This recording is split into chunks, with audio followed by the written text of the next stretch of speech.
Hello everyone, welcome to NEET PG series. मैं हूं Aadesh from Learnohub, the free learning platform जहां आप पढ़ सकते हैं maths, physics, chemistry, biology absolutely for free, only at learnohub.com।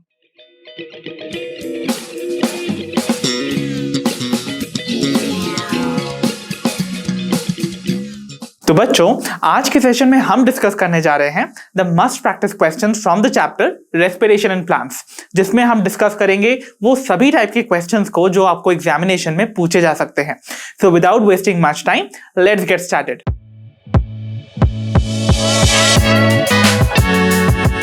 तो चलिए बच्चों, बिगिन करते हैं हम अपने आज के सेशन को with our very first problem for today, that says Embeden-Meyerhof-Parnas pathway that includes oxidation of glucose without the help of oxygen into pyruvic acid refers to। तो बच्चों, हमसे पूछा जा रहा है Embeden-Meyerhof-Parnas pathway, जिसमें ग्लूकोज ब्रेक हो जाता है या ऑक्सीडाइज हो जाता है इनटू पायरुविक एसिड और विदाउट यूटिलाइजिंग ऑक्सीजन। मतलब यहां पर इस ऑक्सीडेशन की प्रोसेस में ऑक्सीजन का इस्तेमाल नहीं होता है। सो ये जो पाथवे है वो इनमें से दी हुई किस प्रोसेस को रेफर या डिनोट कर रहा है, राइट? सो ऑप्शन है हमारे, option A Krebs cycle, option B electron transport system, option C glycolysis या option D oxidative phosphorylation. So बच्चों, I hope you all can recall very well Embeden-Meyerhof-Parnas 3 scientist के नाम हैं जिन्होंने इस पाथवे को एक तरह से डिस्कवर किया था। ओके, सो अगर हम इनको शॉर्ट में लिखेंगे तो कैसे लिखेंगे भाई? We used to write them EMP pathway, है ना? हम अब्रिविएट कर देते हैं ना इन तीनों साइंटिस्ट के नाम को। So EMP pathway was another name for which among these following processes? Yes, it was glycolysis. You remember? तो glycolysis वो ऐसा प्रोसेस है जिसमें कि आप देखते हो ग्लूकोज पार्शियली ब्रेक डाउन हो जाता है into pyruvic acid without utilizing oxygen. और इस पाथवे को डिस्कवर किए थे 3 साइंटिस्ट ने जिनका नाम था Embeden-Meyerhof-Parnas, इसीलिए इसका नाम EMP पाथवे भी पड़ता है। So hence our correct option would be option C। तो आइए बच्चों, बढ़ते हैं अपनी प्रॉब्लम नंबर 2 पर। That says the conversion of fructose 6-phosphate to fructose 1,6-bisphosphate occurs due to the activity of which of the following enzymes। तो बच्चों, दिए हुए इन एंजाइम्स में से आपको फाइंड करना है वो कौन सा ऐसा एंजाइम है जिसकी एक्टिविटी की वजह से fructose 6-phosphate फ्रक्टोज 1,6-बिसफॉस्फेट में कन्वर्ट होता है। सो ऑप्शन है हमारे, option A hexokinase, option B aldolase, option C phosphofructokinase या option D mutase, right? So I hope you all can remember very well fructose 6-फॉस्फेट का कन्वर्जन फ्रक्टोज 1,6-फॉस्फेट में आपने किस प्रोसेस में देखा था? Yes, you are right, that is glycolysis, right? तो यहां पर क्या हो रहा है, देखिए फ्रक्टोज 6-फॉस्फेट कन्वर्ट हो रहा है इनटू फ्रक्टोज 1,6-बिसफॉस्फेट, ठीक है? तो ये जो कन्वर्जन है फ्रक्टोज 6-फॉस्फेट का इनटू 1,6-बिसफॉस्फेट, ऑब्वियसली आपको दिख रहा है यहां पर एक ही फॉस्फेट ग्रुप प्रेजेंट है और इस कन्वर्जन में देखिए एक और फॉस्फेट ग्रुप ऐड हो रहा है, ताकि देखिए फर्स्ट कार्बन पे भी फ्रक्टोज के आपको एक फॉस्फेट ग्रुप का एडिशन देखने को मिले। हेंस ऑब्वियसली यहां पर एक ATP कंज्यूम किया जाएगा ना, तो यहां पर एक ATP से एक इनऑर्गेनिक फॉस्फेट रिलीज किया जाएगा जो कि ऐड हो जाएगा टू फ्रक्टोज 6-फॉस्फेट टू फॉर्म द फ्रक्टोज 1,6-बिसफॉस्फेट एंड रिलीज हो जाएगा द ADP मॉलिक्यूल, ठीक है? तो इस प्रोसेस में आपने देखा है addition of phosphate group, and मैंने आपको बताया था ड्यूरिंग ग्लाइकोलाइसिस जब भी एडिशन ऑफ फॉस्फेट ग्रुप या रिमूवल ऑफ फॉस्फेट ग्रुप हो तो enzyme involve would be kinases, ठीक है? तो काइनेज की एक्टिविटी की वजह से ही फॉस्फेट या तो ऐड होता है या रिमूव होता है। अगर ऐड होता है तो उस काइनेज का नेम डिपेंड करता था ऑन द सबस्ट्रेट, यानी कि रिएक्टेंट पे। तो रिएक्टेंट क्या है भाई? यहां पर फ्रक्टोज 6-फॉस्फेट, यानी कि ये एक फॉस्फोफ्रक्टोज शुगर है ना, तो ऑब्वियसली इसका नाम जो है वो डिपेंड करने वाला होगा किस पे? फ्रक्टोज 6-फॉस्फेट पे। हेंस यहां पर जो नाम होगा that is going to be phosphofructokinase, okay? क्योंकि ये फ्रक्टोज 6-फॉस्फेट है ना, it is a phosphofructose sugar, तो इसका मतलब enzyme involve would be phosphofructokinase, जिसे हम शॉर्टली PFK भी बुलाते हैं। Okay, so this is going to be the correct option in this case। तो चलिए बच्चों, बढ़ते हैं अपनी प्रॉब्लम नंबर 3 पर, that says which among the following correctly denotes the net yield after one molecule of glucose undergoes glycolysis. तो बच्चों हमको बताना है कि जब भी एक ग्लूकोज मॉलिक्यूल अंडरगो करता है ग्लाइकोलाइसिस तो कितनी नेट यील्ड आपको फॉर्म होते हुए नजर आती है.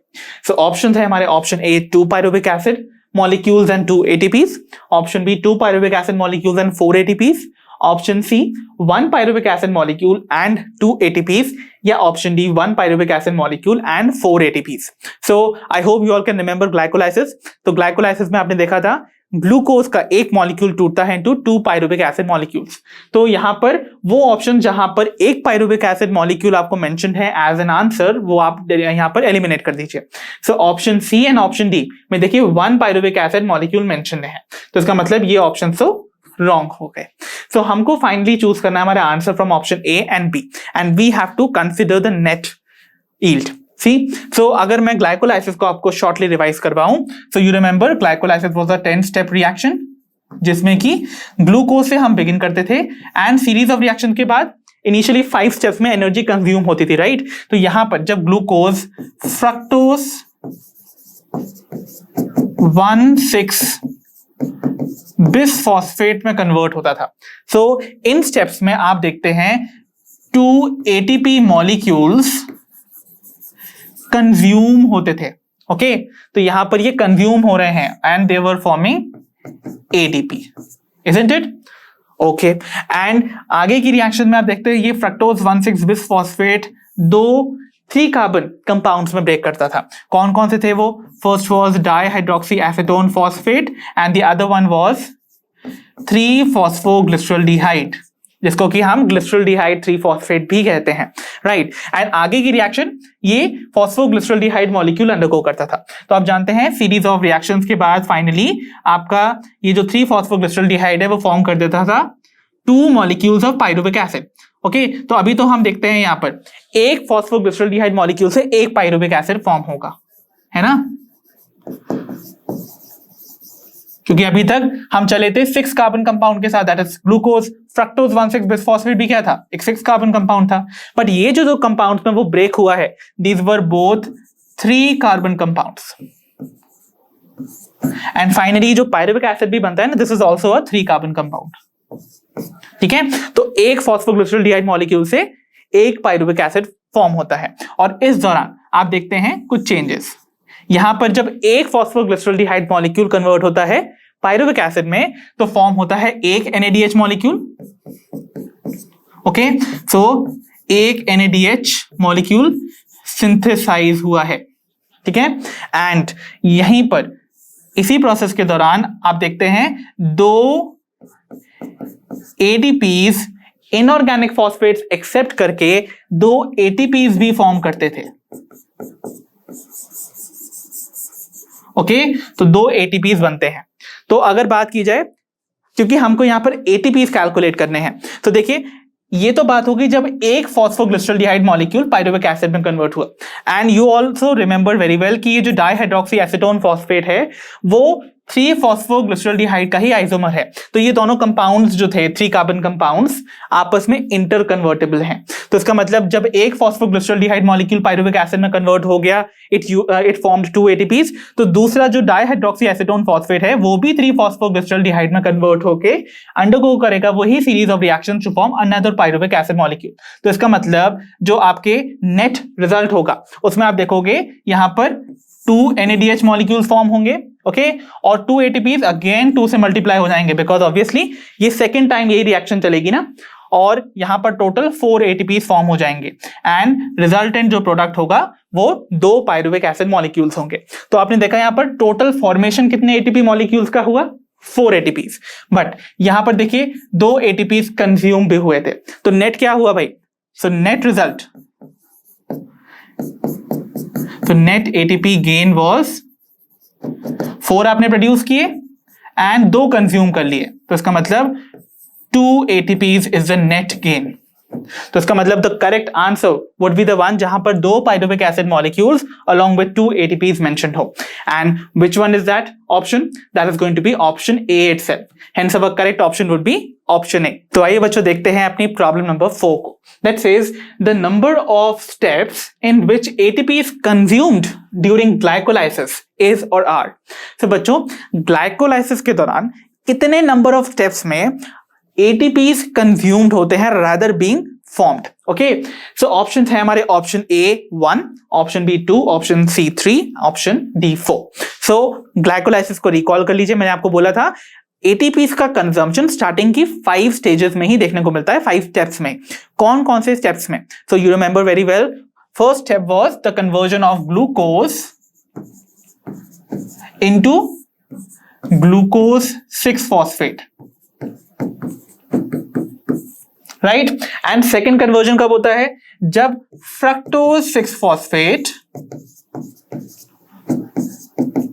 कन्वर्ट होता था इनटू फ्रक्टोज 1,6 बिसफॉस्फेट। तो ये जो दो कन्वर्जन है, इसमें भी आप देख रहे हो ग्लूकोज में एक फॉस्फेट ग्रुप का एडिशन हो गया और यहां फ्रक्टोज 6 फॉस्फेट ऑलरेडी एक फॉस्फेट ग्रुप के साथ प्रेजेंट था, जहां पर एक और फॉस्फेट ग्रुप ऐड हो गया in the first carbon position also. So ये कन्वर्जन कैरी आउट करवाने के लिए ऑब्वियसली जो एंजाइम्स वो रिस्पॉन्सिबल होंगे, they are going to be kinases. तो यहां पर जो एंजाइम रिस्पॉन्सिबल था that was hexokinase,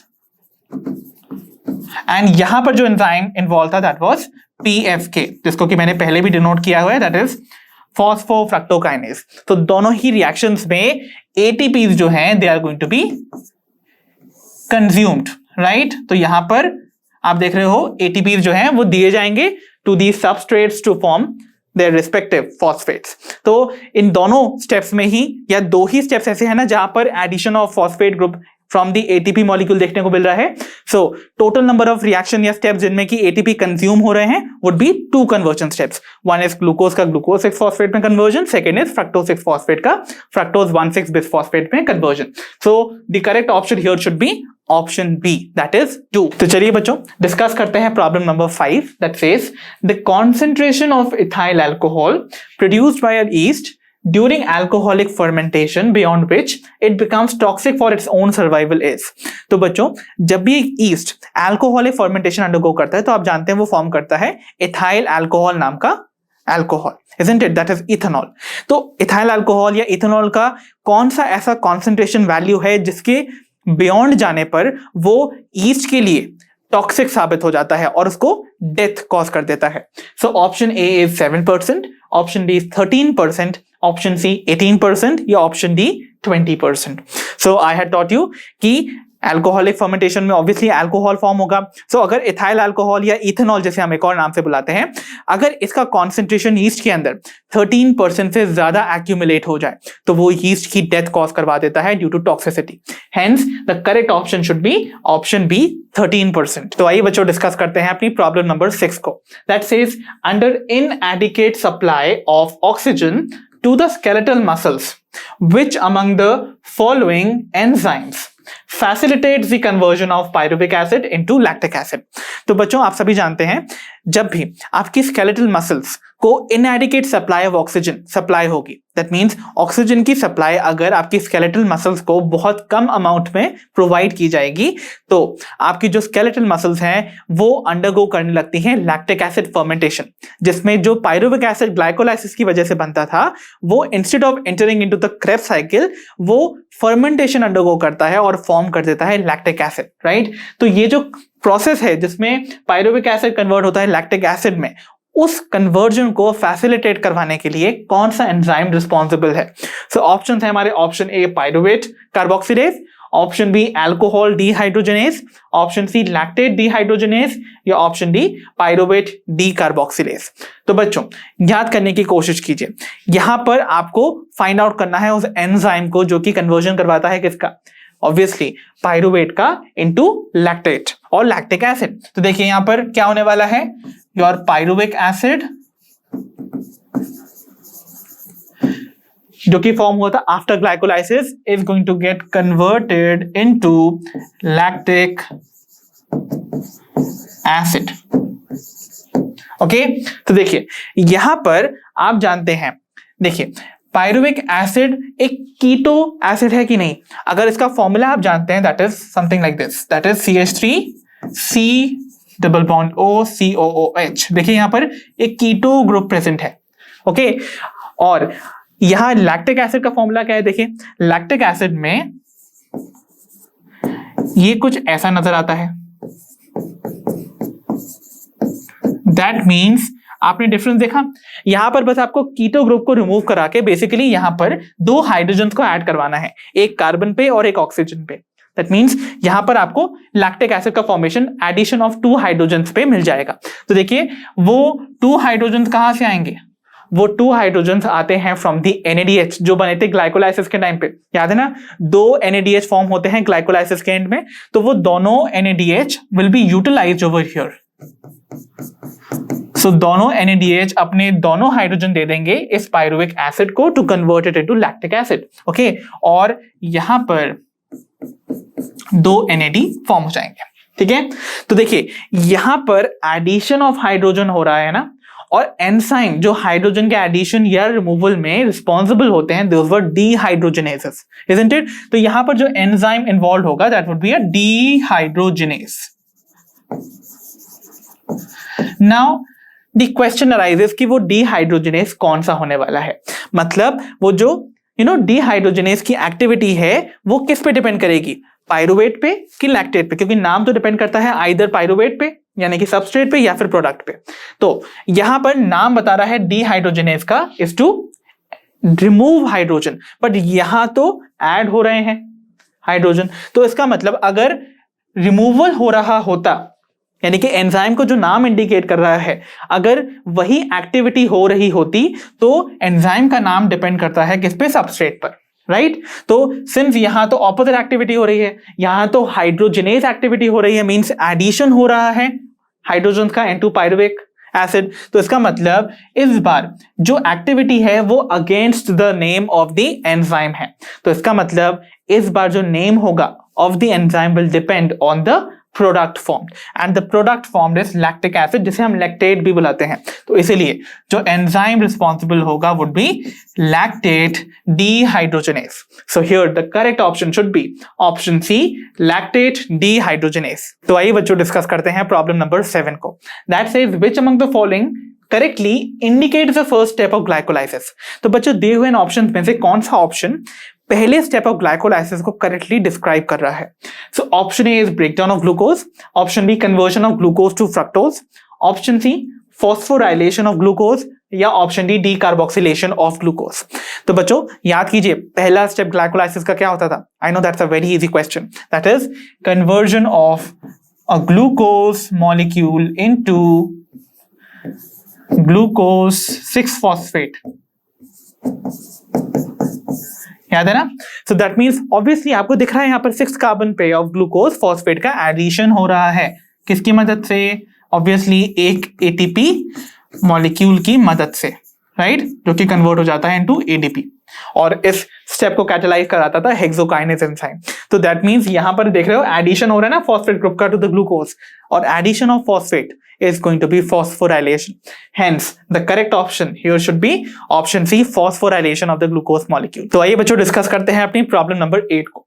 That says which among the following conversion step during Krebs cycle indicate substrate level phosphorylation? Right तो बच्चों आपसे पूछा जा रहा है इनमें से कौन सा conversion step during the Krebs cycle indicate करेगा कि वो सबस्ट्रेट लेवल फॉस्फोराइलेशन है।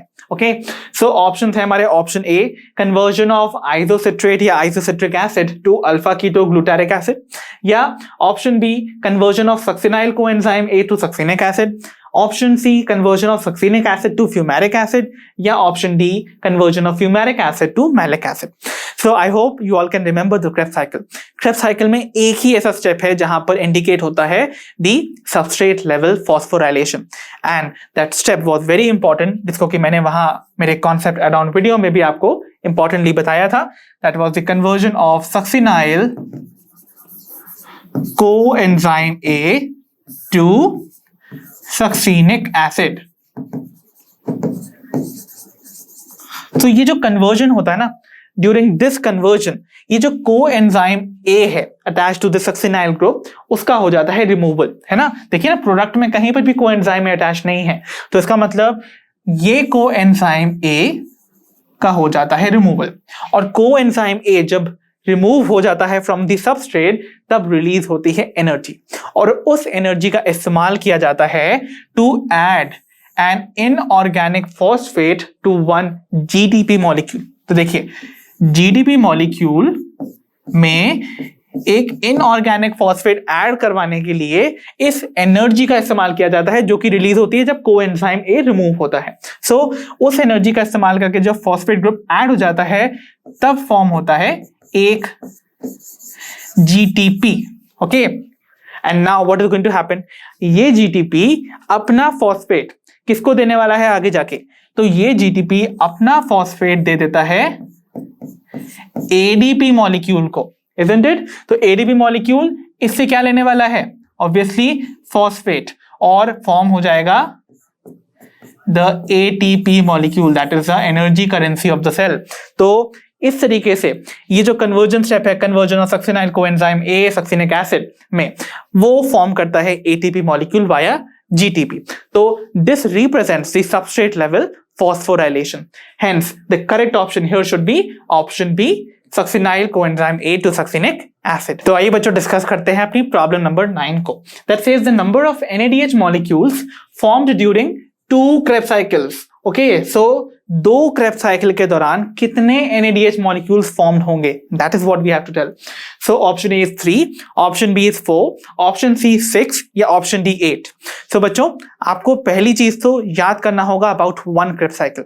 तो Krebs cycle, okay, you know एक Krebs cycle जब कंप्लीट होती है तो you know it begins with acetyl coenzyme A का कंडेंसेशन विद ऑक्सैलोएसिटिक एसिड, है ना। तो एक acetyl coenzyme A 1 oxaloacetic acid के साथ कंडेंस करता था, and this cycle used to begin and end at the oxaloacetic acid itself. तो यहां पर बात हो रही है 1 Krebs cycle की। ओके, सो 1 Krebs cycle,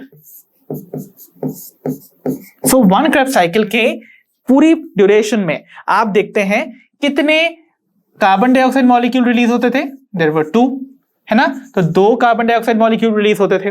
कितने NADH मॉलिक्यूल्स फॉर्म होते थे, there used to be 3 NADH molecules. फिर कितने GTP मॉलिक्यूल फॉर्म होते थे, there used to be formation of 1 GTP। And कितने FADH2 मॉलिक्यूल फॉर्म होते थे, 1 FADH2। ओके, तो यहां पर मैंने सारे प्रोडक्ट्स ऑफ Krebs cycle को मेंशन किया हुआ है, but we are being specifically referred to the NADH। तो जब एक Krebs cycle कंप्लीट होने पर 3 NADH मॉलिक्यूल फॉर्म होते हैं, तो 2 Krebs cycle चलने पर कितने NADH मॉलिक्यूल फॉर्म होने चाहिए, obviously 2 3 the 6. That means 6 NADH molecules are going to be formed when 2 Krebs cycles are undergone. So option C would be correct. तो आइए बच्चों डिस्कस करते हैं अपनी प्रॉब्लम नंबर 10 को। That says oxidative decarboxylation takes place in the, तो oxidative decarboxylation which was the second step of the aerobic respiration, वो कहाँ आकर करती है, उसकी साइट आपको बतानी है। So options है हमारे, option A cytoplasm, option B intermembrane space, option C inner mitochondrial membrane, या option D mitochondrial matrix. So I hope you can remember कहां होती थी ये ऑक्सीडेटिव डीकार्बोक्सिलेशन की process. I hope you can remember इस process से पहले, यानी कि ऑक्सीडेटिव डीकार्बोक्सिलेशन से पहले प्रोसेस होती थी ग्लाइकोलाइसिस की, जो साइटोप्लाज्म में आकर करती है। But what about this process, तो मैं आपको हिंट दे देता हूं, this used to occur in the mitochondria. But mitochondria में कहां, ऑप्शंस तो हमारे सामने दे रखे हैं ना। सो माइटोकॉन्ड्रिया में ये कहां आकर करती है, ट्राई टू रिकॉल, मैंने आपको पढ़ाया हुआ है मेरे कॉन्सेप्ट अराउंड वीडियो में। So if I were to make a mitochondria like this, तो इस माइटोकॉन्ड्रिया में आप जानते हैं डबल मेम्ब्रेनस स्ट्रक्चर है ना, so these are your crista. So आपको माइटोकॉन्ड्रिया में इन डबल मेम्ब्रेनस स्ट्रक्चर के बीच में ऑब्वियसली मैट्रिक्स देखने को मिलेगा। So यही वो मैट्रिक्स है जहां पर ये कन्वर्जन होता है, दैट इज ऑक्सीडेटिव डीकार्बोक्सिलेशन की प्रोसेस अकर करती है, जहां पर क्या होता था, आई hope you remember, pyruvic acid जो कि ग्लाइकोलाइसिस में फॉर्म होता था, वो कन्वर्ट होता था इनटू एसिटाइल कोएंजाइम ए, तो ये जो पायरुवेट का कन्वर्जन है into acetyl coenzyme A, because you remember pyruvate is a 3 carbon compound, acetyl coenzyme A is a 2 carbon compound. तो इसका मतलब डीकार्बोक्सिलेशन तो होगा ना, कार्बन डाइऑक्साइड का रिमूवल तो होना ही पड़ेगा, तभी तो एक कार्बन कम होगा प्रोडक्ट में। देन ऑब्वियसली एक कोएंजाइम ए आपको ऐड करना पड़ेगा for this process to happen, है ना, क्योंकि पायरुवेट में कोई कोएंजाइम ए तो था नहीं, तो आपको ऐड करना होता है एक कोएंजाइम ए, तो वो भी आपने ऐड कर दिया। एंड प्रोसेस का नाम है ऑक्सीडेटिव डीकार्बोक्सिलेशन, मतलब ऑक्सीडेशन भी तो करवानी होगी, और ऑक्सीडेशन यहाँ पर रिमूवल ऑफ हाइड्रोजन के टर्म्स में होगा। सो दैट मीन्स यहाँ पर NAD NADH में कन्वर्ट हो जाएगा, okay, because NAD will accept hydrogen from the pyruvate acid, है ना। तो पायरुविक एसिड से NAD हाइड्रोजन लेके खुद रिड्यूस हो जाएगा इनटू NADH, तो ऑक्सीडेशन भी हो गया आपके पायरुविक एसिड का। सो इस कन्वर्जन का जो आपने अकरेंस देखा, you have seen the occurrence in the mitochondrial matrix, hence our correct option should be option D, mitochondrial matrix। तो आइए बच्चों डिस्कस करते हैं अपनी प्रॉब्लम नंबर 11 को, that says which among the following conversion step during the Krebs cycle includes the formation of an FADH2 molecule. तो बच्चों आपको बताना है कि कौन सा कन्वर्जन स्टेप जो कि आपको क्रेब्स साइकिल में देखने को मिलता है, वहां पर एक FADH2 फॉर्म होता हुआ नजर आएगा।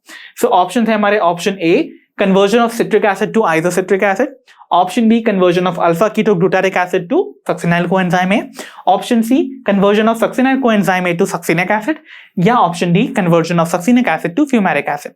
and for that purpose you have to recall your Krebs cycle। तो अगर मैं आपको एक शॉर्ट ट्रिक दे दूं to remember कहां पर FADH2 फॉर्म होता है, so you can remember it by a simple thing that आपको फॉर्म करना है एक FADH2 मॉलिक्यूल ना, तो जिस भी रिएक्शन कन्वर्जन में आपको एक ऐसा प्रोडक्ट फॉर्म होता हुआ नजर आता है जहां जो बिगिन करता है again with the letter F, because FADH2 form करना है तो product form should be beginning with F itself। तो इसका मतलब यहां पर जो प्रोडक्ट फॉर्म हो रहा है fumaric acid is possessing the letter F, तो इसका मतलब conversion of succinic acid to fumaric acid would be the conversion step जहां पर एक FADH2 molecule synthesize होगा।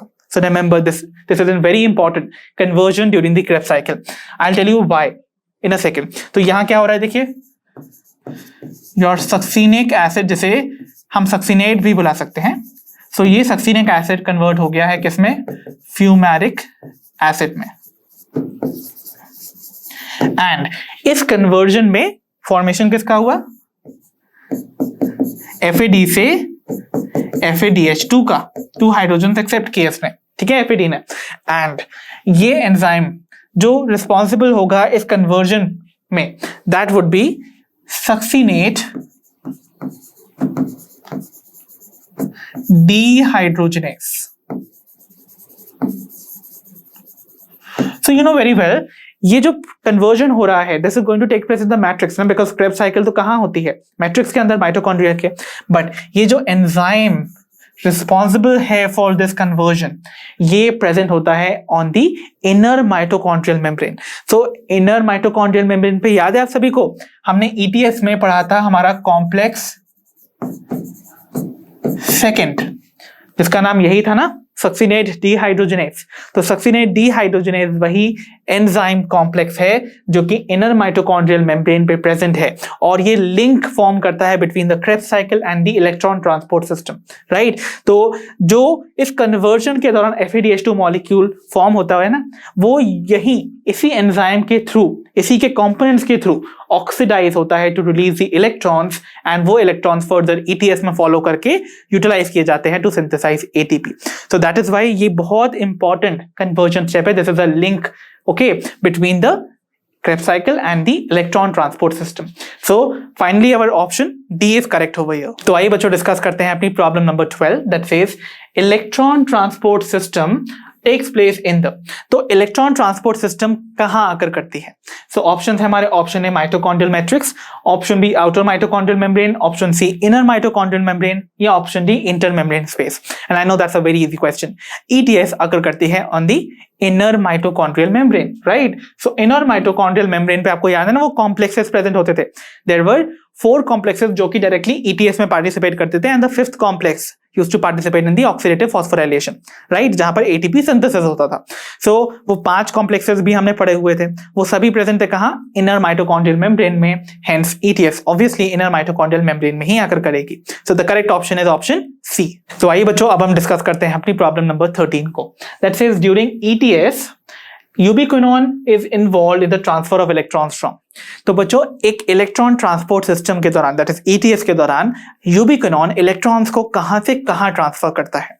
सो ऑप्शन है हमारे, option A NADH dehydrogenase complex to cytochrome AA3 complex, option B NADH dehydrogenase complex to cytochrome B6F complex, option C NADH dehydrogenase complex to cytochrome BC1 complex, या option D NADH dehydrogenase complex to succinate dehydrogenase complex. तो बच्चों ubiquinone जो कि एक mobile carrier है during the ETS, आपने ETS से पढ़ाई होगा मेरे कॉन्सेप्ट एड ऑन वीडियो में, तब मैंने आपको पढ़ाया था यूबिक्विनोन जो है वो इलेक्ट्रॉन्स को कैरी करके ले जाता है from one complex to another. So कौन कौन से कॉम्प्लेक्स से वो इलेक्ट्रॉन्स को कैरी करता है और कहां पहुंचाता है? सो रिमेंबर यूबिक्विनोन के लिए जो उसका डेस्टिनेशन है, that complex is going to be the same.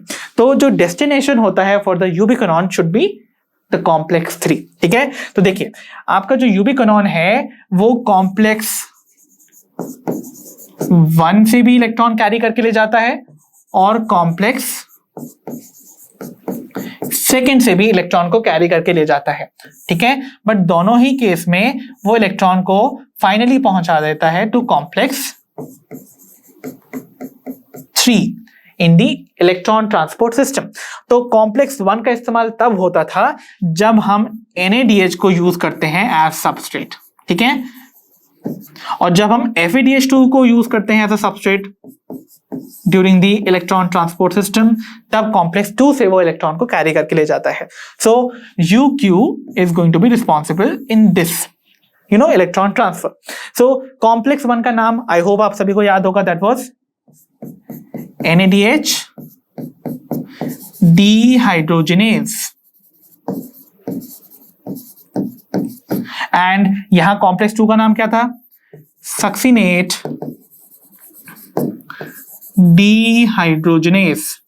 I hope you remember, ये वही एंजाइम है जो कि सक्सिनिक एसिड का कन्वर्जन कर देता है इनटू फ्यूमेरिक एसिड और फॉर्म होता है 1-FADH2, जो कि यूटिलाइज किया जाएगा to oxidize and release that electron, जिसका कि इस्तेमाल हम करेंगे to pump protons and form ATP, ठीक है। और फाइनली जो डेस्टिनेशन वाला कॉम्प्लेक्स है दैट इज कॉम्प्लेक्स 3, और इसको हम बुलाते हैं साइटोक्रोम BC1 कॉम्प्लेक्स।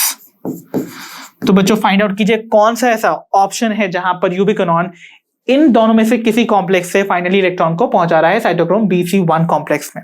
सो साइटोक्रोम BC1 कॉम्प्लेक्स तो सिर्फ एक ही जगह मेंशन है और वो लेकर जा रहा है या इलेक्ट्रॉन को लेकर आ रहा है फ्रॉम NADH डिहाइड्रोजिनेज। तो इसका मतलब NADH डिहाइड्रोजिनेज से यूबिक्विनोन इलेक्ट्रॉन को ट्रांसफर करवा रहा है टू साइटोक्रोम BC1 कॉम्प्लेक्स, जो कि यहां पर करेक्ट पाथ पे शो कर रहा है। That means our correct option here should be option C. तो आइए बच्चों डिस्कस करते हैं अपनी प्रॉब्लम नंबर 14 को, that says the final electron acceptor during the electron transport system is. तो बच्चों एक इलेक्ट्रॉन ट्रांसपोर्ट सिस्टम के दौरान जो फाइनल इलेक्ट्रॉन एक्सेप्टर है वो इनमें से कौन सा केमिकल स्पीशीज है? तो ऑप्शन है हमारे, option A hydrogen ion, option B oxygen atom, option C ferric ion, या option D copper ion. So I hope you all remember very well, ETS हमें देखने को मिलती है ना एरोबिक रेस्पिरेशन में, तो ऑब्वियसली जो इलेक्ट्रॉन फ्लो होके आ रहा है थ्रू वेरियस कॉम्प्लेक्सेस, और जब वो फाइनली रीच करेगा टू द लास्ट कॉम्प्लेक्स जो कि ETS में पार्टिसिपेट करता है, दैट इज कॉम्प्लेक्स 4, राइट, जिसे हम साइटोक्रोम AA3 कॉम्प्लेक्स भी बुलाते हैं। उसमें से जब फाइनली इलेक्ट्रॉन बाहर फ्लो करेगा तो उसको एक्सेप्ट करते हैं the oxygen atom. So oxygen atom is going to be the one which is going to finally accept electron. तो इसीलिए हम कहते हैं एरोबिक रेस्पिरेशन के दौरान ऑक्सीजन का जो रोल है that is terminal, that mean बिल्कुल लास्ट में है, लास्ट में ही तो ऑक्सीजन ने आके इलेक्ट्रॉन को एक्सेप्ट किया है ना, अपना रोल दिखाया है to form the metabolic water. So finally the electron acceptor would be the oxygen atom in this case, hence option B would be correct. तो आइए बच्चों डिस्कस करते हैं अपनी प्रॉब्लम नंबर 15 को, that says how many ATP molecules does one NADH molecule yield? तो एक NADH molecule कितने ATP molecules फॉर्म करता है? राइट। सो ऑप्शन है हमारे option A 2, option B 3, option C 6 या ऑप्शन डी 1।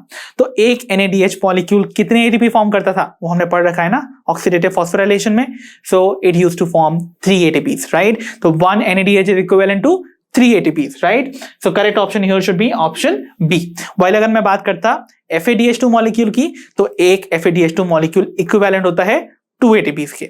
सो यहां पर बात की जा रही थी NADH की, तो हमारा करेक्ट ऑप्शन बी होगा। तो आइए बच्चों डिस्कस करते हैं अपनी प्रॉब्लम नंबर 16 को। That says how many ATP molecules will be produced if 16 hydrogen ions will pass through F0 F1 particle. तो बच्चों जब 16 हाइड्रोजन आयंस पास करते हैं F0 F1 पार्टिकल्स के थ्रू, तो कितने ATP सिंथेसाइज होंगे, that is what we have to tell. So option है हमारे option A 2, option B 4, option C 8 या ऑप्शन डी 1। सो बच्चों we have to recall our electron transport system and oxidative phosphorylation. Remember, तो मैंने आपको बोला था कि जो F0 F1 पार्टिकल हैं ये कॉम्प्लेक्स फिफ्थ फॉर्म करते हैं of the inner mitochondrial membrane, right. तो अगर ये आपकी इनर माइटोकॉन्ड्रियल मेम्ब्रेन है, लेट्स सपोज लाइक दिस, तो उस पे जो फिफ्थ कॉम्प्लेक्स है उसके 2 कंपोनेंट्स आपको देखने को मिलते थे, जिसको कि मैं यहाँ पर ऐसे रिप्रेजेंट कर रहा हूँ।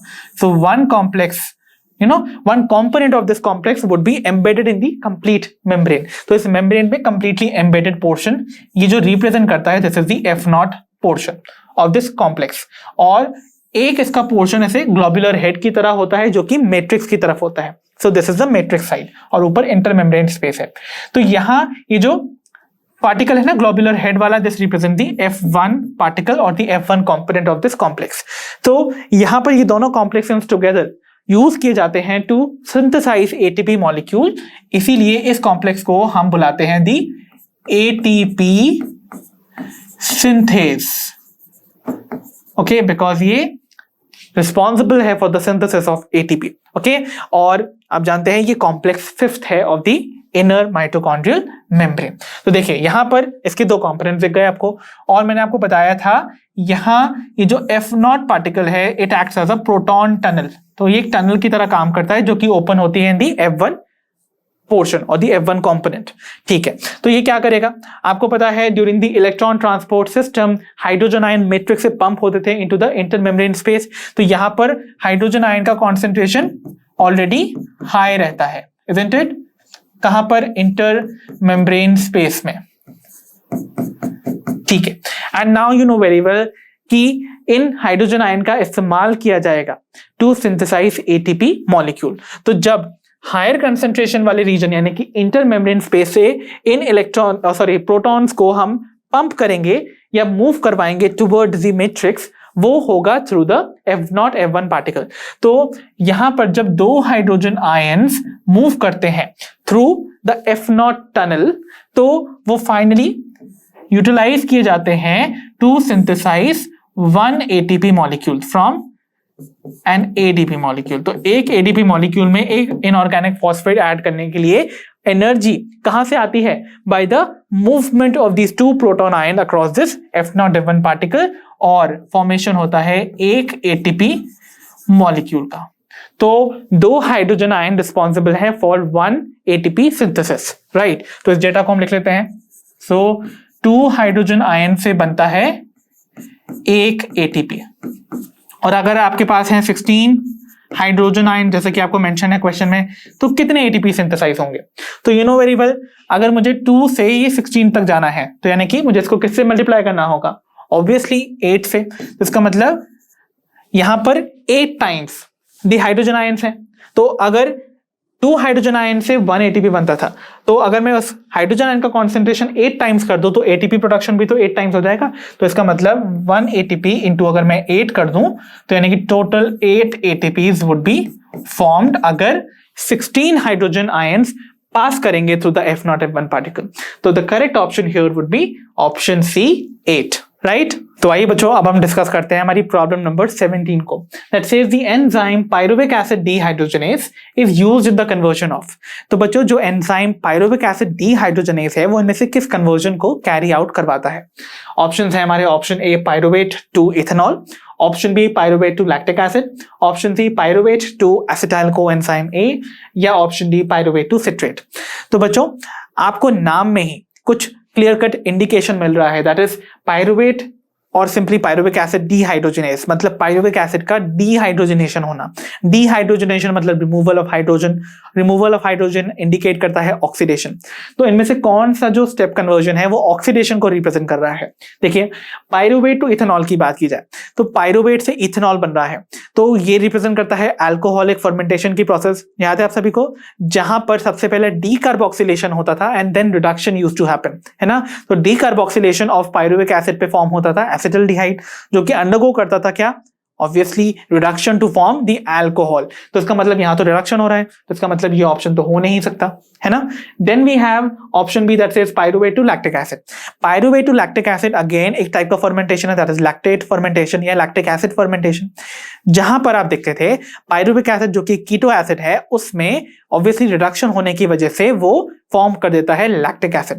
तो इसका मतलब वहां पर भी एडिशन ऑफ हाइड्रोजन हो रहा है ना, दैट मींस यहां पर भी रिडक्शन हो रहा है। तो इसका मतलब ये स्टेप भी ऑक्सीडेशन को कहीं पर भी आपको इंडिकेट नहीं कर रहा है। देन अगर बात की जाए pyruvate to acetyl coenzyme A, तो पायरुविक एसिड का एसिटाइल कोएंजाइम ए में कन्वर्जन आपने कहां देखा था?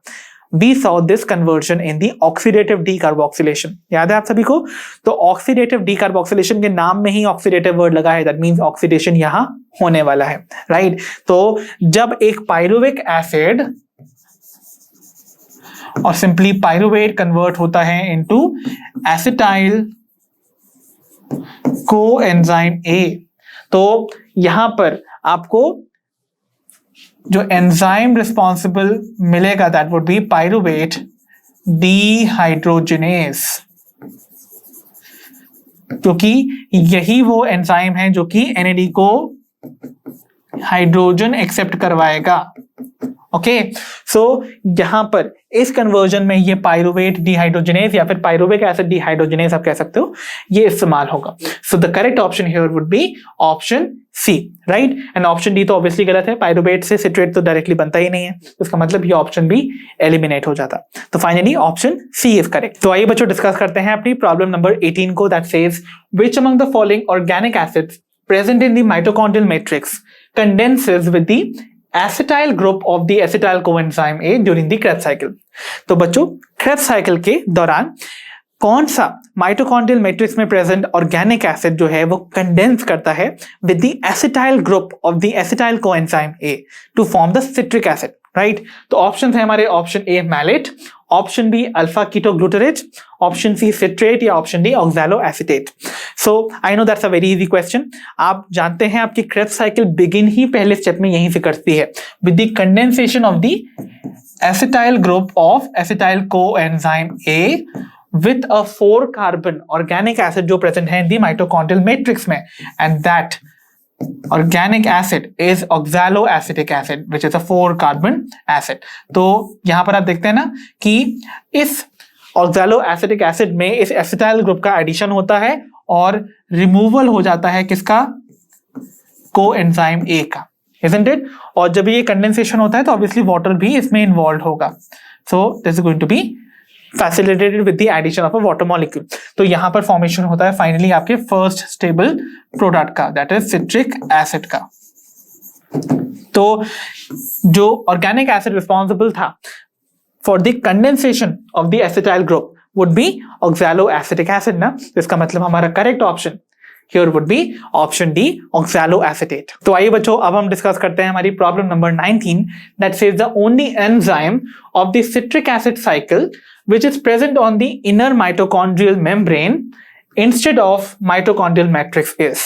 तो बच्चों क्रेब्स साइकिल का वो ओनली एंजाइम, वो अकेला ऐसा इकलौता एंजाइम जो कि माइटोकॉन्ड्रियल मैट्रिक्स की बजाय इनर माइटोकॉन्ड्रियल मेम्ब्रेन पे प्रेजेंट है। So I hope you can recall now, मैंने आपको पहले भी बताया हुआ है इस एंजाइम के बारे में। सो ऑप्शन है हमारा option A malate dehydrogenase, option B succinate dehydrogenase, option C citrate synthase या option D succinyl coenzyme A synthase. तो मैंने आपको बताया था इनर माइटोकॉन्ड्रियल मेम्ब्रेन में प्रेजेंट होते हैं इलेक्ट्रॉन ट्रांसपोर्ट सिस्टम के कॉम्प्लेक्सेस और क्रेब्स साइकिल का एक enzyme is one among that complex. कौन सा था वो complex? That was complex second. तो कॉम्प्लेक्स सेकंड का जो नाम था that was succinate dehydrogenase, right. तो succinate dehydrogenase is going to be the correct option because ये वो एंजाइम है which is present as complex second in the inner mitochondrial membrane. और ये किस काम के लिए रिस्पॉन्सिबल है? ये एंजाइम रिस्पॉन्सिबल है for the conversion of succinic acid into fumaric acid. और इस कन्वर्जन के दौरान एक FADH2 मॉलिक्यूल फॉर्म होता है जिसको कि ऑक्सीडाइज किया जाता है टू रिलीज द इलेक्ट्रॉन, और इस इलेक्ट्रॉन का फ्लो होता है during the electron transport system and proton की, जिससे कि पंपिंग होती है। और प्रोटॉन पंपिंग की वजह से हम जानते हैं प्रोटॉन ग्रेडियंट डेवलप होगा और उस ग्रेडियंट का इस्तेमाल किया जाएगा टू सिंथेसाइज ATP। तो इसका मतलब option B, succinate dehydrogenase is going to be the one enzyme जो कि प्रेजेंट होगा in the inner mitochondrial membrane instead of the mitochondrial matrix. So the correct option is option B. तो आइए बच्चों, अब हम डिस्कस करने जा रहे हैं हमारी प्रॉब्लम नंबर 20 को, that says chemiosmotic theory that explains the synthesis of ATP in mitochondria and chloroplasts is based on which among the following। तो बच्चों, केमियोस्मोटिक थ्योरी जो कि बताती है कि कैसे ATP का सिंथेसिस होता है माइटोकॉन्ड्रिया में, क्लोरोप्लास्ट में, वो थ्योरी इनमें से दी हुई किस फैक्टर पे डायरेक्टली डिपेंड करती है? So option A is potential difference across the membrane, option B accumulation of potassium ions, option C accumulation of chloride ions, या option D development of a proton gradient. तो that's a very easy question. आप जानते हैं chemiosmotic hypothesis जैसे Peter Mitchell ने propose किया था, वो बताता है कि कैसे मेम्ब्रेन के अक्रॉस अगर प्रोटॉन ग्रेडियंट डेवलप होता है तो उस प्रोटॉन ग्रेडियंट के ब्रेकडाउन पर जो एनर्जी रिलीज होती है वो सिंथेसाइज करती है ATP मॉलिक्यूल्स को। तो इसका मतलब यहां पर development of proton gradient is going to be the correct option, right? तो आइए बच्चों डिस्कस करते हैं अपनी problem number 21, that says match the complexes of electron transport chain given in column 1 with column 2 and choose a correct answer.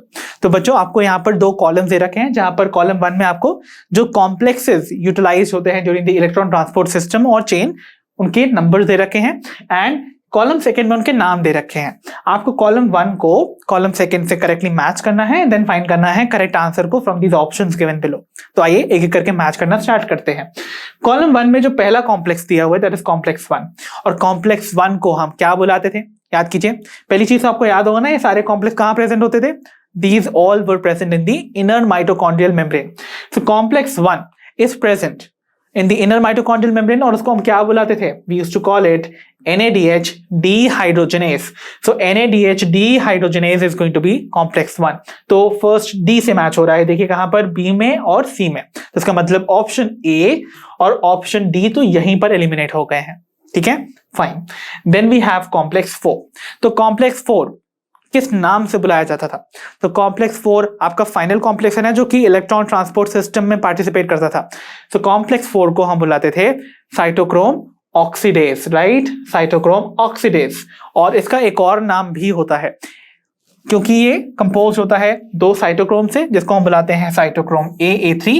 इसका मतलब इसका दूसरा नाम है cytochrome A3 complex, fine, okay. Then we have our next complex. तो देखिए यहाँ पर सेकंड मैच हो रहा है विद A, तो सेकंड A से यहाँ पर ही मैच हो रहा है ऑप्शन C में। इसका मतलब ऑप्शन B भी एलिमिनेट हो जाएगा and option C is going to be the correct one. आइए बाकी की मैचिंग्स को भी हम करेक्टली यहाँ पर वेरीफाई कर लेते हैं, देन वी विल फाइंड कि ये करेक्ट ऑप्शन है या नहीं। सो कॉम्प्लेक्स 3 में देखिए, कॉम्प्लेक्स 3 आप जानते हैं उसको हम क्या बुलाते हैं? Complex 3 was called cytochrome BC1 complex, जिसे हम एक और नाम से बुलाते हैं, that is cytochrome reductase complex, fine, and lastly we are left with complex 2।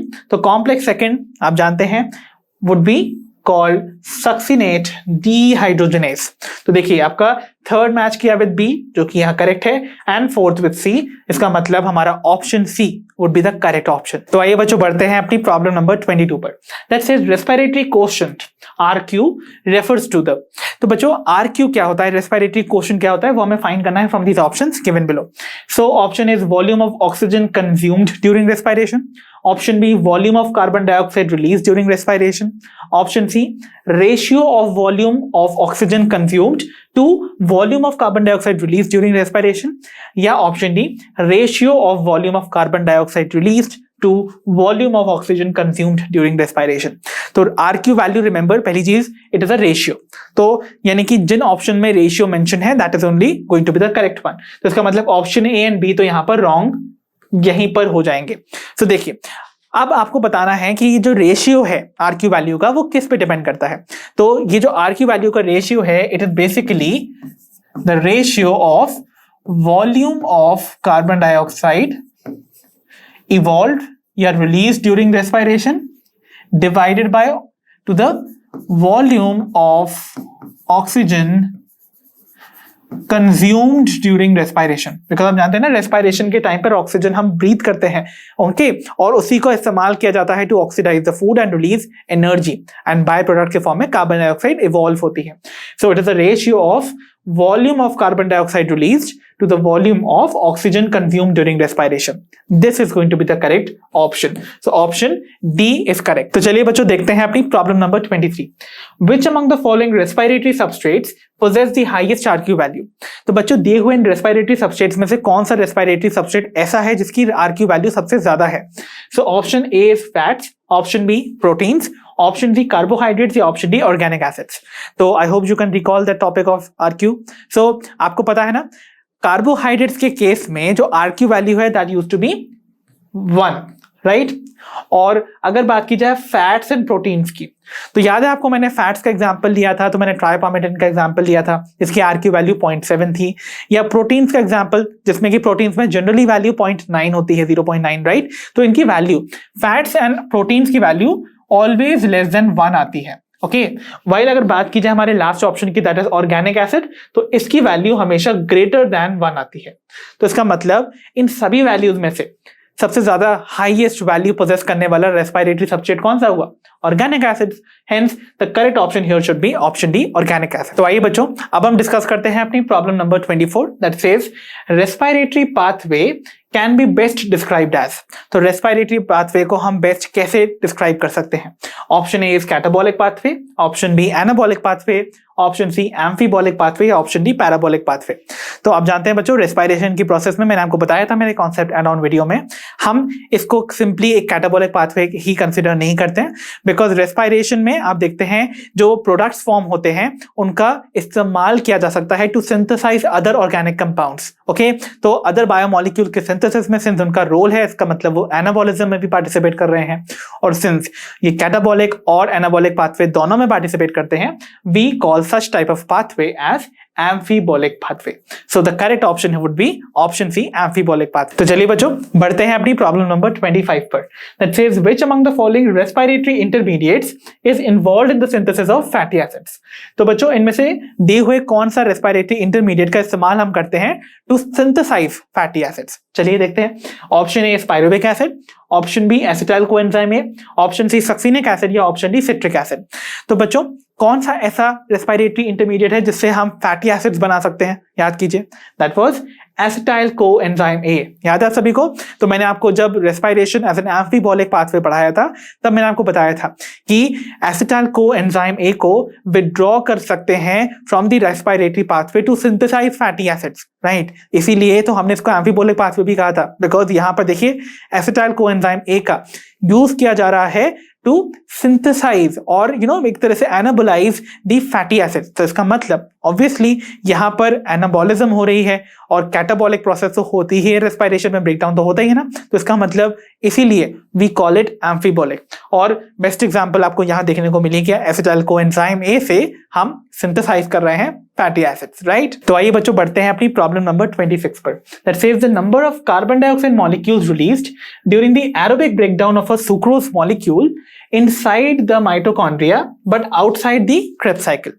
सो बच्चों आपको बताना है कितने number of carbon dioxide molecule release होते हैं जब एक sucrose molecule aerobic breakdown undergo करता है माइटोकॉन्ड्रिया में, बट आउटसाइड क्रेब्स साइकिल। मतलब क्रेब्स साइकिल अभी बिगिन नहीं हुई है, तो उससे पहले यानी कि क्रेब्स साइकिल के पहले तक माइटोकॉन्ड्रिया में कितने कार्बन डाइऑक्साइड मॉलिक्यूल रिलीज होंगे जब एक ग्लूकोज और सुक्रोज मॉलिक्यूल अंडरगो करेगा ऑक्सीडेटिव ब्रेकडाउन और एरोबिक ब्रेकडाउन। सो ऑप्शन है हमारे, option A 4, option B 6, option C 8 and option D 12। तो बच्चों आपसे बोला जा रहा है outside the Krebs cycle but inside the mitochondria.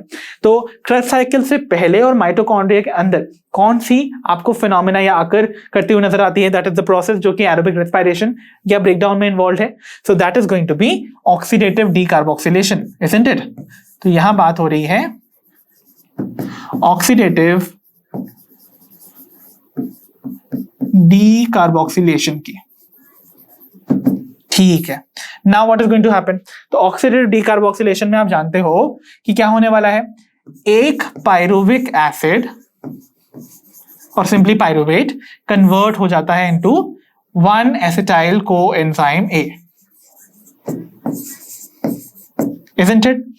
और इस प्रोसेस में जो कन्वर्जन में हो रहा है उसमें क्या क्या हो रहा है भाई, आप जानते हैं इसका नाम ही ऑक्सीडेटिव डीकार्बोक्सिलेशन है, तो एक कार्बन डाइऑक्साइड मॉलिक्यूल बाहर आएगा ही आएगा, ठीक है ना, और ऑक्सीडेशन भी होगा ही होगा, तो NAD जो है वो हाइड्रोजन को एक्सेप्ट कर लेगा फ्रॉम पायरुवेट और फॉर्म हो जाएगा NADH, इजंट इट? एंड साथ ही साथ यहां पर एडिशन होगा किसका, कोएंजाइम ए का, ठीक है, टू फॉर्म एसिटाइल कोएंजाइम है।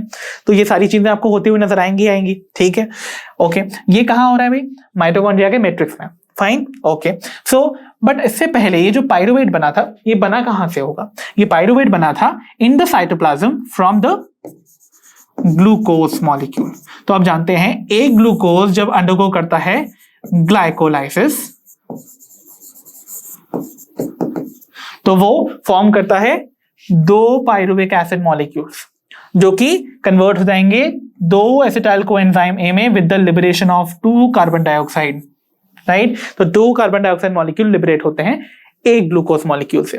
बट हमारा जो सबस्ट्रेट है that is going to be sucrose, fine. अब सुक्रोज क्या है भाई, आप जानते हो सुक्रोज इज अ डाइसैकेराइड जो कि मिलके बनता है from glucose and fructose, isn't it? तो ग्लूकोज तो भाई इस पाथवे में डायरेक्टली एंटर करेगा और इस पाथवे से 2 कार्बन डाइऑक्साइड रिलीज कर देगा। बट व्हाट अबाउट फ्रक्टोज, आप जानते हो फ्रक्टोज भी फॉस्फोराइलेशन अंडरगो करके डायरेक्टली फ्रक्टोज 6 फॉस्फेट में कन्वर्ट होकर ग्लाइकोलाइसिस को एंटर कर सकता है ना, और वो भी फॉर्म कर सकता है 2 पायरुवेट। 2 पायरुवेट से अगेन 2 कार्बन डाइऑक्साइड रिलीज होंगी ड्यूरिंग ऑक्सीडेटिव डीकार्बोक्सिलेशन। तो टोटल आपको पता है ग्लूकोज से भी 2 कार्बन डाइऑक्साइड रिलीज हो रही हैं, फ्रक्टोज से भी 2 कार्बन डाइऑक्साइड रिलीज हो रही हैं। तो इसका मतलब टोटल कार्बन डाइऑक्साइड जो रिलीज होंगी those are going to be 4। तो इसका मतलब जो यहां पर total number of carbon dioxide release हो रही हैं that is going to be option A 4। Okay, तो आइए बच्चों देखते हैं अपनी problem number 27 that says which of the following enzymes participate in the process of fermentation. तो बच्चों आपको बताना है कि इनमें से दिया हुआ कौन सा एंजाइम फर्मेंटेशन यानी कि एनारोबिक रेस्पिरेशन की प्रोसेस में पार्टिसिपेट करता है। सो ऑप्शन है हमारे, option A citrate dehydrogenase, option B pyruvate dehydrogenase, option C pyruvate carboxylase या ऑप्शन डी पायरुवेट डीकार्बोक्सिलेज। तो बच्चों अगर आपको याद हो तो मैंने आपको बताया है सिट्रेट डिहाइड्रोजनेज तो हमने नाम ही नहीं पढ़ा है ना, तो इसका मतलब ये तो हो नहीं सकता, isn't it? हम बात कर रहे हैं फर्मेंटेशन की। देन बात कर रहे हैं option B that is pyruvate dehydrogenase. Pyruvate dehydrogenase हमने पढ़ा था इन the oxidative decarboxylation which is a part of aerobic respiration। तो इसका मतलब वो anaerobic respiration यानी कि fermentation में तो participate नहीं करेगा ना, hence this option is also eliminated।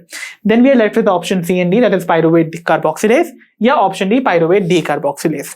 तो अगर आपको याद है मेरा alcoholic फर्मेंटेशन वाला मैकेनिज्म जो कि मैंने आपको मेरी कॉन्सेप्ट अराउंड वीडियो में पढ़ाया था, तब मैंने आपको बोला था पायरुवेट से इथेनॉल फॉर्मेशन जो है वो 2 स्टेप्स में एक तरह से अकम्प्लिश होता है। बीच में एक एल्डिहाइड फॉर्म होता है विच इज कॉल्ड एसिटल्डिहाइड, है ना। सो 2 स्टेप्स में ये कन्वर्जन अकर करता है, pyruvate to acetaldehyde, acetaldehyde to ethanol. तो पायरुवेट जो फॉर्म होता है that is a 3 carbon compound, isn't it? Fine. And acetaldehyde जो है वो एक 2 कार्बन वाला एल्डिहाइड है जो कि 2 कार्बन वाले अल्कोहल को फॉर्म करेगा। सो पायरुवेट से acetaldehyde would be only possible जब एक कार्बन लॉस हो जाए कार्बन डाइऑक्साइड। तो इसके लिए जो एंजाइम रिस्पॉन्सिबल होगा would B decarboxylase, isn't it और नॉट? डीकार्बोक्सिलेज नाम बता रहा है ना कि कार्बन डाइऑक्साइड का रिमूवल करवा रहा है, और अगर ये एंजाइम अपनी ही एक्टिविटी परफॉर्म कर रहा है, यहां पर नाम बताता है टू रिमूव कार्बन डाइऑक्साइड, और अगर कार्बन डाइऑक्साइड रिमूव हो रही है तो इसका नाम डिपेंड करेगा ऑन द सबस्ट्रेट। तो इसका नाम हो जाएगा पायरुवेट डीकार्बोक्सिलेज, ठीक है। एंड सेकेंडली एसिटल्डिहाइड इथेनॉल में कन्वर्ट हो जाता है बाय रिडक्शन। तो रिडक्शन में जो ग्लाइकोलाइसिस में 2 NADH फॉर्म हुए थे वो यहां पर ऑक्सीडाइज हो जाते हैं और हाइड्रोजन को प्रोवाइड कर देते हैं to the acetaldehyde to reduce it to alcohol, ठीक है। तो बट यहां जो एंजाइम रिस्पॉन्सिबल था, दैट इज पायरुवेट डीकार्बोक्सिलेज, और इस वाले स्टेप में it was alcohol dehydrogenase, but यहाँ अल्कोहल डिहाइड्रोजनेज का कहीं पर मेंशनिंग नहीं है, hence our correct option would be the one which is mentioning pyruvate decarboxylase, that is option D. तो आइए बच्चों देखते हैं अपनी प्रॉब्लम नंबर 28 को, that says during glycolysis two redox equivalents are removed in the form of two hydrogen atoms from phosphoglyceraldehyde, right, and transferred to a molecule of NAD plus to form NADH plus hydrogen ion which gets reoxidized in। तो बच्चों आपसे बोला जा रहा है glycolysis के दौरान आप देखते हैं कि फॉस्फोग्लिसरॉल्डिहाइड से दो रिडॉक्स इक्विवेलेंट्स हाइड्रोजन एटम्स के फॉर्म में रिलीज हो जाते हैं और उन हाइड्रोजन एटम्स को एक्सेप्ट करता है NAD plus two form NADH plus hydrogen ion. तो ये जो NADH और हाइड्रोजन आयन का फॉर्मेशन हुआ है ये फाइनली ऑक्सीडाइज कब होंगे या कहां पर होंगे? सो ऑप्शन है हमारे, ऑप्शन ए माइटोकॉन्ड्रियल मैट्रिक्स में, option B outer mitochondrial membrane में, option C inner mitochondrial membrane में, या option D F0 F1 complex में। तो बच्चों इनर माइटोकॉन्ड्रियल मेम्ब्रेन में ही इनका रीऑक्सीडेशन होगा ना, यू रिमेंबर, वहीं पर तो आपकी इलेक्ट्रॉन ट्रांसपोर्ट सिस्टम अकर करती है। जो NADH और FADH2 फॉर्म होते हैं ना in the various respiratory steps, वो एक्ट करते हैं as a substrate, isn't it, और उन सबस्ट्रेट्स का ऑक्सीडेशन होता है in the inner mitochondrial membrane through various complexes. जब उनका ऑक्सीडेशन हो रहा होता है तो इलेक्ट्रॉन रिलीज होगा और वो कॉम्प्लेक्सेस उन इलेक्ट्रॉन को इलेक्ट्रॉन ट्रांसपोर्ट सिस्टम के थ्रू फ्लो करवाते हैं। और जानते हैं बाकी क्या होता है, बाद में प्रोटॉन ग्रेडियंट डेवलप होता है जिसको कि ब्रेक किया जाता है टू सिंथेसाइज ATP। तो ऑब्वियसली जो रीऑक्सीडाइजेशन होता है ऑफ योर NADH या फिर FADH2 वो अकर करना होगा इन दी इनर माइटोकॉन्ड्रियल मेम्ब्रेन में जहां पर वेरियस कॉम्प्लेक्सेस प्रेजेंट है, isn't it?